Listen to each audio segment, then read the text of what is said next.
राजकारणी लोक ध्यानात ठेवा, कार्यकर्ते, आता पहिले तुमचं मार्केट पहिल्यासारखं राहिलं नाही. तुम्ही जरा घरादारा कपा, ही देशाची सेवा राहू द्या.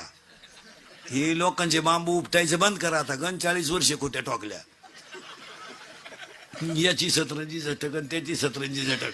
आता ते दिवस राहिले नाही. अहो 1.5 महिन्यापूर्वी तुम्ही एकमेकाला शेदत होते, आता एका कोंबडी कुदा त्या कोण तुमच्या नाद लागेल?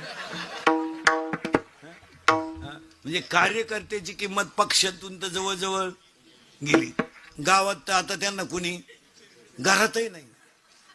अरे शेतकऱ्याच्या बैल जर बांधले ना शेतकऱ्यानं, तर अवताची बैल बांधले का त्याची बायको हातात तांब्या घेऊन येते पाण्याचा. पाणी प्या, चहा घेता का जेवण करता? गरीब घरी पण आदर केवढा आहे. ह्या कार्यकर्त्यांच्या बायका असं नाही बोलत घरी गेल्यावर, पप्या त्याला विचार खायचंय का?